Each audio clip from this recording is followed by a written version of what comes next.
En 1943 la carne fresca estaba racionada, la mantequilla estaba racionada, el azúcar, el café, el queso, todo estaba racionado, pero la comida enlatada era el salvavidas que se encontraba en los estantes de todas las despensas.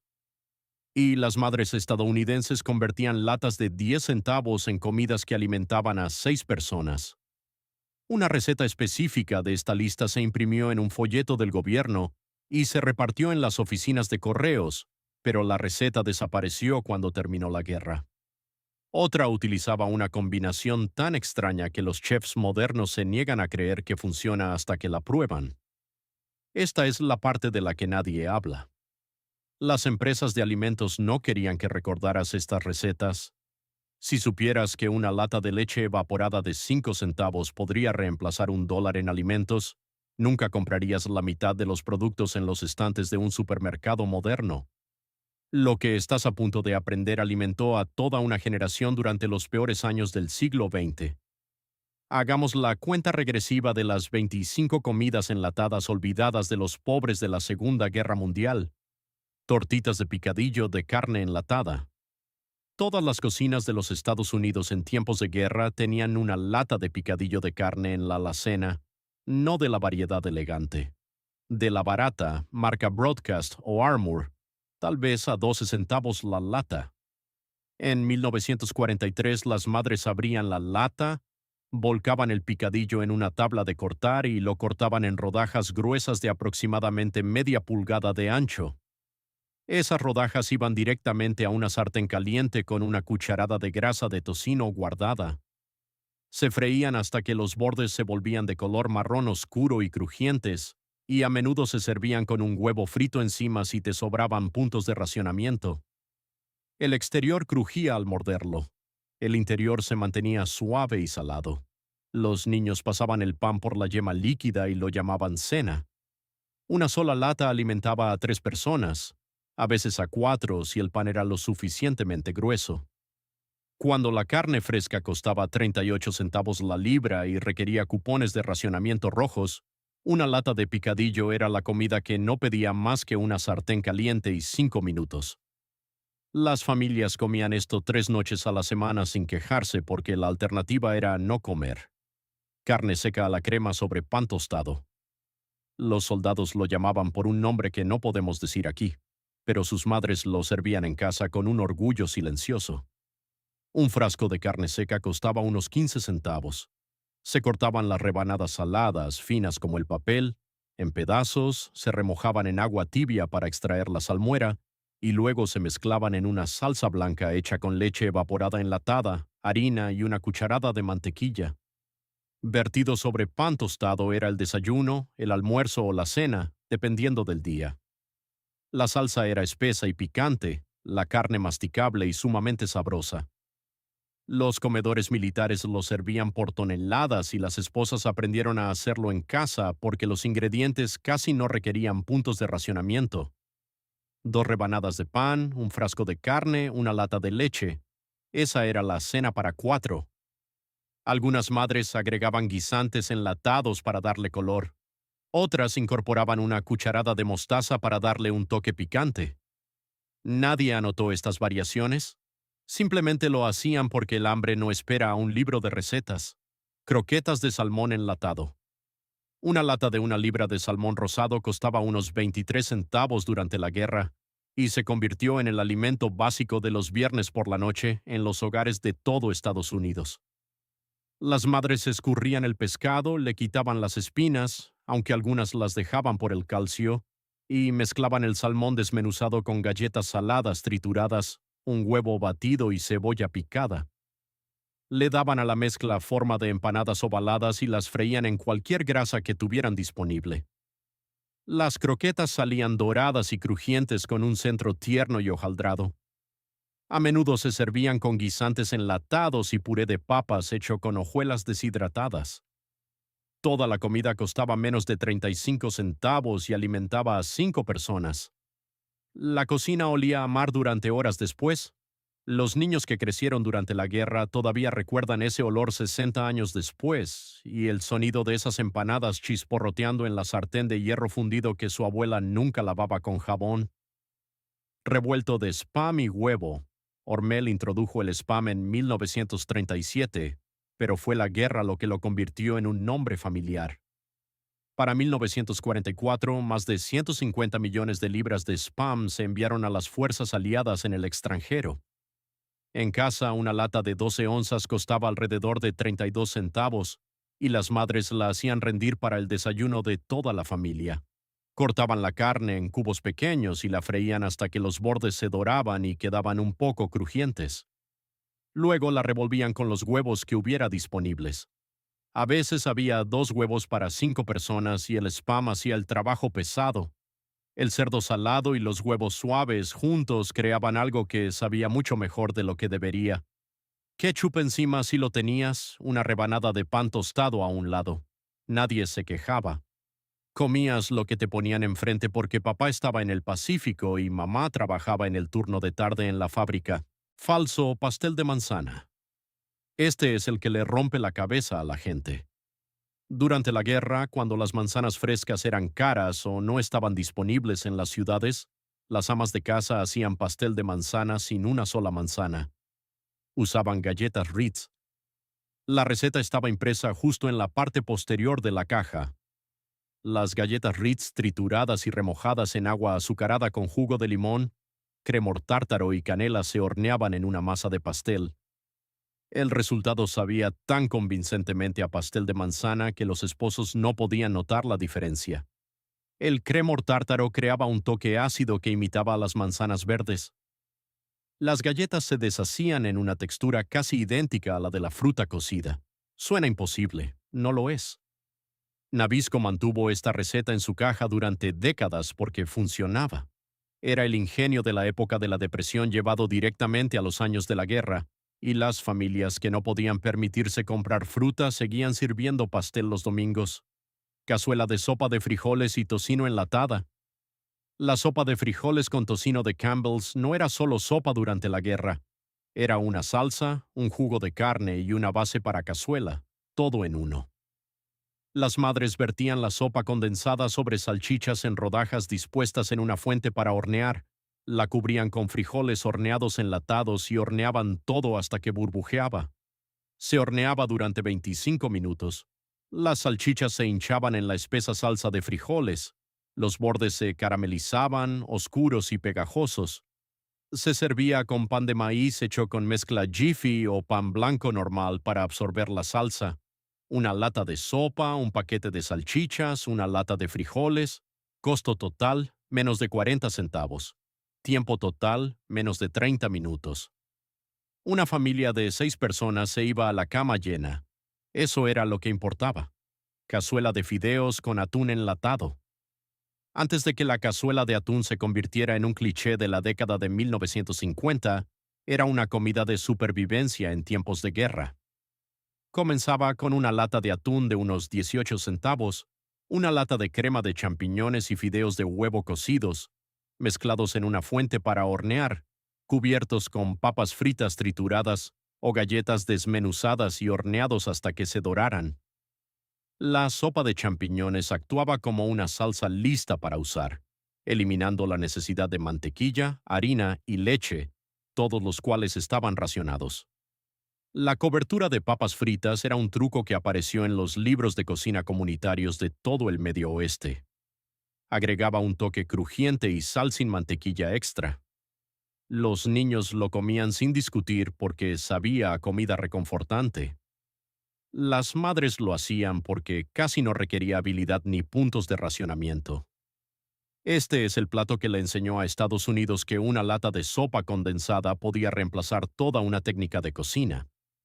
El gobierno les dijo a los estadounidenses que cultivaran sus propios alimentos, y para 1944, 20 millones de jardines de la Victoria producían aproximadamente el 40% de todas las verduras consumidas en el país. Cuando la cosecha llegaba demasiado rápido para comerla fresca, las madres enlataban todo. Tomates, judías verdes, maíz, zanahorias, todo iba a parar a frascos de vidrio. Al llegar el invierno, esos frascos se convertían en sopa. Un cuarto de galón de tomates enlatados en casa, una pinta de judías verdes, un poco de maíz enlatado, papas en cubitos y un hueso de jamón guardado de la cena del domingo. Se cocinaban a fuego lento durante horas en la hornilla trasera. Sin receta, solo lo que hubiera en el estante. Cada olla sabía diferente. Cada olla sabía a hogar. La sopa rendía para 2 o 3 cenas, recalentada cada noche, volviéndose más espesa y rica. El desperdicio no solo estaba mal visto, se consideraba antipatriótico. Sándwiches de jamón endiablado enlatado. El jamón endiablado Underwood en esa pequeña lata roja con el diablo en la etiqueta. Las madres lo untaban en pan blanco con una fina capa de mayonesa y una hoja de lechuga iceberg, si la tenían. Ese era el almuerzo, rápido, barato, sin necesidad de cocinar. Una lata costaba unos 10 centavos y rendía para 4 sándwiches. La pasta era salada, picante y sumamente carnosa, con una textura entre paté y carne en conserva. Los niños llevaban estos sándwiches a la escuela envueltos en papel encerado, intercambiándolos en las mesas del almuerzo de todo Estados Unidos. Algunas madres mezclaban el jamón endiablado con queso crema para hacerlo rendir más, untándolo finamente en galletas saladas para la merienda. No era glamoroso, ni siquiera era particularmente bueno para los estándares modernos, pero era proteína. Y en 1943 la proteína era preciosa: cerdo y frijoles enlatados con pan moreno. El pan moreno B&M en lata era un alimento básico de Nueva Inglaterra que se extendió por todo el país durante la guerra. Era un cilindro de pan oscuro, denso y dulce con melaza, que se deslizaba fuera de la lata en una sola pieza, se cortaba en rodajas y se servía junto a una olla de cerdo y frijoles enlatados, tal vez de Van Camps o Campbell's, calentados en la estufa con una cucharada de mostaza y un chorrito de melaza. Frijoles y pan moreno de los sábados por la noche. La tradición se remontaba a generaciones en Boston, pero la guerra lo hizo nacional porque el pan enlatado y los frijoles enlatados requerían 0 puntos de racionamiento. El pan era húmedo y ligeramente pegajoso, los frijoles espesos y dulces. Una comida que costaba menos de una moneda de 25 centavos y no necesitaba más que una olla y un abrelatas. Algunas familias agregaban salchichas en rodajas a los frijoles. Otras cubrían el pan con un poco de margarina. De cualquier manera, la cena del sábado estaba resuelta. Cobbler de durazno enlatado. Cuando el azúcar se racionó a media libra por persona a la semana, el postre se convirtió en un desafío, pero los duraznos enlatados venían envasados en almíbar espeso, lo que significaba que el edulcorante ya estaba incorporado. Las madres vertían una lata de duraznos en rodajas y su almíbar en una fuente para hornear. Mezclaban una masa simple de harina, un poco de azúcar, leche y margarina derretida, y la vertían directamente por encima. Al hornearse, la masa subía alrededor de la fruta, formando una corteza dorada mientras los duraznos se hundían en bolsas de almíbar dulce y burbujeante. Una lata de duraznos costaba unos 15 centavos. Los ingredientes de la masa eran básicos de la despensa. El resultado sabía a un verdadero postre de panadería. Se servía caliente con una cucharada de leche evaporada enlatada vertida por encima como sustituto de la crema. Los niños rebañaban sus tazones. Las madres sonreían. Un postre por 10 centavos. Pastel de soja. Este es uno del que la mayoría de la gente nunca ha oído hablar. El USDA imprimió folletos durante la guerra animando a las amas de casa a cocinar con soja como sustituto de la carne. Una receta requería soja enlatada triturada con pan rallado, cebolla rallada, salsa de tomate enlatada y un huevo batido, al que se le daba forma de pan y se horneaba. Era denso, sabroso y sorprendentemente saciante. El gobierno lo promovió como algo patriótico: comer menos carne para que las tropas pudieran comer más. Los folletos se distribuyeron en las oficinas de correos y en las oficinas de las juntas de racionamiento. La mayoría de las mujeres lo probaron una vez. Algunas lo adoptaron permanentemente. El pastel se mantenía unido al cortarlo, se doraba bien por fuera y absorbía la salsa como una esponja. Servido con puré de papas y judías verdes enlatadas, pasaba por una comida real. Después de la guerra, la receta desapareció por completo. La soja volvió a ser alimento para animales. La carne volvió a la mesa. Nadie volvió a hablar del pastel de soja, tortitas de caballa enlatada. El salmón era popular, pero la caballa enlatada era más barata. Una lata alta costaba unos 15 centavos. Las madres mezclaban el pescado desmenuzado con puré de papas, un huevo batido, cebolla picada y una pizca de salsa inglesa. Se formaban tortitas planas y luego se freían en una fina capa de grasa. La caballa tenía un sabor más fuerte y aceitoso que el salmón, y algunos niños la rechazaban de plano, pero las tortitas llenaban y eran ricas en proteínas. Se servían con tomates guisados enlatados vertidos por encima a modo de salsa. El ácido de los tomates cortaba la oleosidad del pescado, y todo el plato se combinaba de una manera que funcionaba mejor de lo que sonaba. Las madres que sirvieron tortitas de caballa durante la guerra rara vez las mencionaron después. Fue una comida nacida de la necesidad, no de la nostalgia. Chili enlatado sobre espaguetis. En Cincinnati, esta combinación se convirtió en una institución regional, pero durante la guerra se extendió mucho más allá de Ohio. Una lata de chili Hormel costaba unos 20 centavos. Se calentaba y se vertía sobre fideos de espagueti hervidos, cubierto con cualquier queso que hubiera disponible, tal vez unas cuantas virutas de un bloque racionado de queso americano. Los fideos estiraban el chili para convertirlo en una comida completa. El queso se derretía en la salsa, añadiendo riqueza.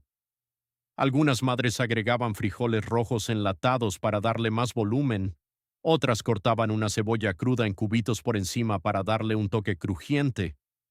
Todo el plato costaba menos de 30 centavos y requería una olla y un abrelatas. Era el tipo de comida que nadie pondría jamás en un libro de cocina, pero todas las familias recuerdan haberla comido al menos una vez a la semana. Sardinas enlatadas con galletas saladas. La comida más sencilla de esta lista, y tal vez la más común. Una lata de sardinas envasadas en aceite o salsa de mostaza, dispuestas sobre galletas saladas que se comían de pie en la encimera de la cocina. No había que cocinar. No había más preparación que tirar de la llave y enrollar la tapa.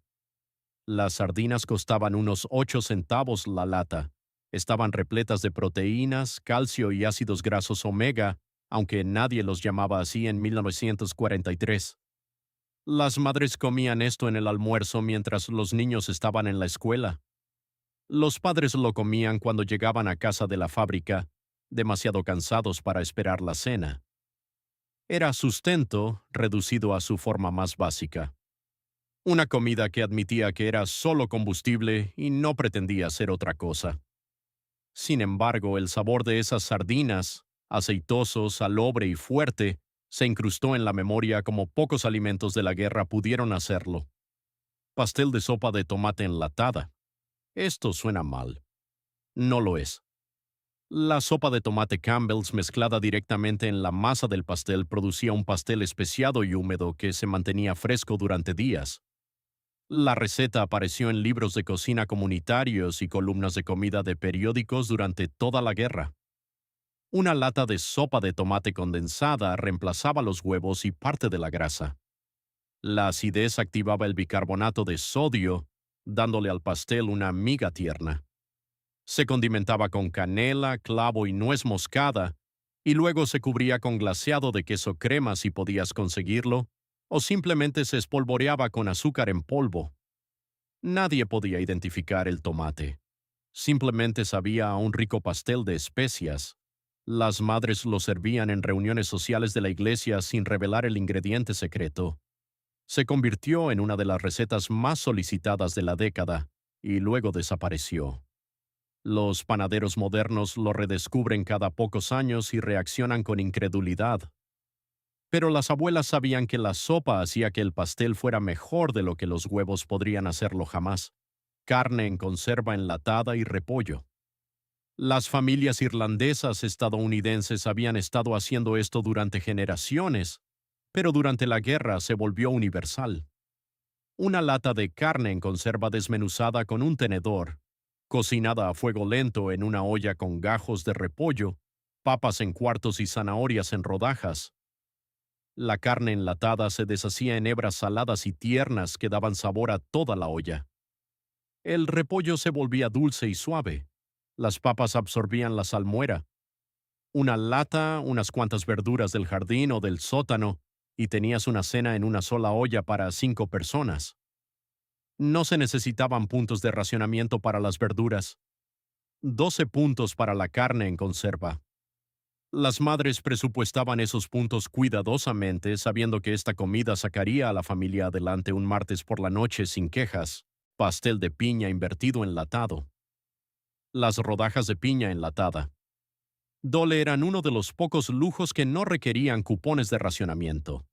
Las madres colocaban las rodajas en el fondo de una sartén de hierro fundido, dejaban caer una cereza al marrasquino en cada centro, vertían azúcar morena y margarina derretida por encima, y luego lo cubrían con una sencilla masa de pastel amarillo.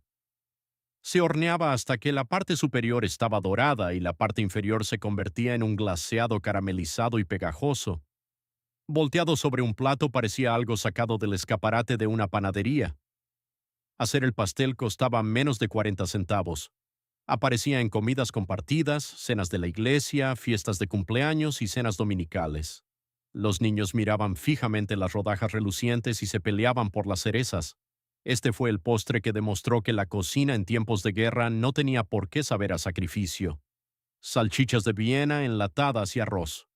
Una lata pequeña de salchichas de Viena costaba unos 10 centavos. Se cortaban por la mitad a lo largo y se doraban en una sartén, luego se mezclaban con arroz blanco cocido, una lata de crema de apio y un puñado de guisantes enlatados. Todo iba a una fuente para hornear durante 15 minutos, hasta que la parte superior se secaba un poco y los bordes se doraban. Las salchichas eran suaves, saladas y de sabor ligero. El arroz absorbía la sopa cremosa. Los guisantes aportaban el único color del plato. Era insípido bajo cualquier medida honesta, pero estaba caliente y llenaba. Y estiraba 10 centavos de salchicha para convertirlo en una cena para 4. Las madres de todo el sur hacían variaciones de este plato, algunas agregando champiñones enlatados, otras incorporando una cucharada de mostaza amarilla para darle un toque fuerte. Dulce de leche evaporada enlatada, fudge. Cuando la leche fresca escaseaba y la crema era un recuerdo, la leche evaporada enlatada se convirtió en la columna vertebral de los postres en tiempos de guerra. Las madres hacían dulce de azúcar combinando leche evaporada con azúcar y cacao en polvo, hirviéndolo hasta la etapa de bola blanda y luego batiéndolo hasta que quedara espeso y brillante. Lo vertían en un molde enmantequillado y lo cortaban en cuadrados. La leche evaporada le daba al dulce un matiz cremoso a caramelo que la leche normal no podía igualar. Una tanda costaba menos de 20 centavos y rendía lo suficiente para llenar una dulcera para la semana. Los niños volvían a casa de la escuela y encontraban cuadrados envueltos en papel encerado metidos en sus loncheras. Era el pequeño lujo que hacía soportable el racionamiento, algo dulce cuando todo lo demás sabía a sacrificio. Sándwiches de frijoles horneados enlatados. Este divide a la gente. Abre una lata de cerdo y frijoles, machácalos un poco con un tenedor. Úntalos en pan blanco como lo harías con la mantequilla de maní. Algunas madres agregaban un chorrito de ketchup o unas rodajas de cebolla cruda. Otras machacaban una cucharada de mostaza amarilla. El sándwich se comía frío, empacado en loncheras para los turnos de fábrica y los días de escuela. Suena tosco y lo era, pero una lata de frijoles costaba 8 centavos y una barra de pan costaba unos 10 centavos. Ese era el almuerzo para toda la familia durante 2 días. Los frijoles aportaban proteínas y fibra, el pan aportaba volumen. Nadie fingía que esto era alta cocina. Era comida de supervivencia que sabía lo suficientemente bien como para comerla sin hacer muecas. Y ese era el único estándar que importaba durante la guerra. Cobertura batida. Meal Knot enlatada. Cuando la crema desapareció de los estantes de las tiendas, Meal Knot, un producto de leche evaporada rellena, entró en escena. Enfriado hasta quedar helado y batido con un batidor de mano, se convertía en picos rígidos y dulces que podían cubrir pasteles, ensaladas de frutas y moldes de gelatina. Una lata costaba unos 12 centavos y producía suficiente cobertura batida para 2 postres. El truco era que estuviera lo suficientemente frío. Las madres dejaban la lata en la hielera durante la noche, a veces enterrándola en la nieve durante el invierno. Batido rápido, mantenía su forma durante horas. Endulzado con una cucharadita de azúcar y una gota de extracto de vainilla, sabía lo suficientemente parecido a la crema batida real como para que los niños nunca lo cuestionaran. Cuando terminó la guerra y volvió la crema, Milnot desapareció silenciosamente de la mayoría de las cocinas, pero durante 4 años fue la razón por la que Estados Unidos todavía tenía pasteles. Sopa enlatada de tomate y mantequilla de maní. Aquí está la que suena como un error. No es un error. Las amas de casa mezclaban 2 cucharadas de mantequilla de maní en una olla de sopa de tomate Campbell's caliente. La mantequilla de maní se derretía en la sopa, creando un tazón cremoso, ligeramente a nuez y rico en proteínas que no sabía en absoluto a lo que te estás imaginando. La grasa de la mantequilla de maní redondeaba la acidez de los tomates, y la proteína convertía una taza de sopa ligera en una comida genuina. Esta combinación apareció en las guías de nutrición en tiempos de guerra, publicadas por los departamentos de economía doméstica de las universidades estatales. La ciencia es sólida. Las proteínas del maní y los ácidos del tomate crean un compuesto de sabor que se percibe como rico y sabroso, casi carnoso. Los niños que no comían sopa de tomate sola limpiaban sus tazones cuando se le agregaba mantequilla de maní. Después de la guerra, esta receta desapareció tan por completo que cuando resurge en línea, la gente la trata como un engaño. No es un engaño. Alimentó a miles de familias y funciona. Caramelo de leche condensada enlatada. Toma una lata sin abrir de leche condensada azucarada. Sumérgela en una olla con agua hirviendo. Cocina a fuego lento durante 3 horas. Ábrela con cuidado. En el interior, la leche se ha transformado en un espeso y dorado dulce de leche. Un caramelo tan rico y suave que sabe a algo que pertenece a una pastelería francesa. Las madres lo untaban en pan, lo servían sobre fruta enlatada, lo usaban como relleno de pasteles y dejaban que los niños lo comieran directamente de la lata con una cuchara. La receta provenía de América Latina, pero se extendió por las cocinas estadounidenses durante la guerra porque la leche condensada azucarada era barata y estaba disponible. Una lata, una olla de agua, 3 horas de paciencia. El resultado fue la cosa más lujosa que salió de una cocina en tiempos de guerra. Costaba unos 14 centavos y duraba una semana. Algunas familias todavía lo hacen de esta manera. La mayoría ha olvidado que 3 horas en una lata de leche es todo lo que se necesita para hacer caramelo de la nada. Estofado enlatado de todo. Esta es la comida que definió a los Estados Unidos en tiempos de guerra. Sin receta, sin reglas, solo las latas que hubiera en la despensa, abiertas y vertidas en una olla. Una lata de verduras mixtas, una lata de sopa de tomate, una lata de papas, tal vez una lata de carne en conserva o salchichas de Viena cortadas en pedazos, un chorrito de agua, sal y pimienta, cocinado a fuego lento hasta que todo se unía en un estofado espeso, parduzco y sin nombre que sabía, a un martes por la noche en 1944. Todas las familias lo hacían. No había 2 ollas iguales. Los niños no preguntaban qué tenía. Las madres no daban explicaciones. La olla se quedaba en la estufa rindiendo para 2 noches, a veces 3, recalentada hasta que los bordes de la olla se volvían oscuros y pegajosos. Era feo, llenaba. Era el sabor de un país que aguantaba hasta que los muchachos volvieran a casa. Nadie lo puso en un libro de cocina porque nadie lo necesitaba. Abrías lo que tenías, lo cocinabas hasta que estuviera caliente y alimentabas a tu familia. Esa era la receta. Estas 25 comidas no eran elegantes, no eran dignas de Instagram. Eran la comida que mantuvo a Estados Unidos en pie durante los años más oscuros del siglo XX. Carne en conserva enlatada, sopa condensada, leche evaporada y latas de sardinas de 10 centavos. Ese era el arsenal de la cocina estadounidense. Las madres que nunca habían oído la palabra nutrición mantuvieron a sus familias alimentadas con instinto e ingenio. Estiraban las latas para hacer cazuelas, convertían la sopa en pastel y hacían caramelo con una olla de agua hirviendo. Y cuando terminó la guerra, lo olvidamos todo. Las empresas de alimentos nos dijeron que necesitábamos sus nuevos productos. Los supermercados nos dijeron que lo fresco era la única opción. Las recetas que mantuvieron viva a una generación desaparecieron en el fondo de los cajones de la cocina, garabateadas en fichas que nadie volvió a leer. Prueba una de ellas esta semana: el pastel de sopa de tomate, la sopa de mantequilla de maní o la lata hervida de leche condensada. Luego vuelve y dime que tu abuela no sabía exactamente lo que estaba haciendo. Si estas historias de supervivencia e ingenio cambiaron tu forma de ver las simples latas de tu despensa, por favor suscríbete y dale me gusta al canal. Estamos dedicados a descubrir la historia que intentaron enterrar. Preservemos el pasado para alimentar el futuro. El próximo tesoro escondido será revelado pronto.